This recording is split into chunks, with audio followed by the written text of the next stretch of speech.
கடந்து வந்தோம், ஆனால் சேதமொன்றும் இல்லையப்பா.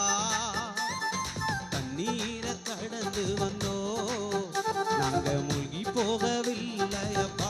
நல்ல சின்ன பிள்ளைகள்லாம் கைதட்டி. அக்கினியில் நடந்து வந்தோம், சேதமொன்றும் இல்லையப்பா. தண்ணீரை கடந்து வந்தோம், நாங்க மூழ்கி போவதில்லையப்பா. உங்க கிருபை எங்களை விட்டு இமை பொழுதும் இல்லையப்பா. உங்க கிருபை எங்களை விட்டு இமை பொழுதும். நல்ல கம்பீரமா நல்ல கைதட்டாம. எங்கள் தேவன் நீர், எங்கள்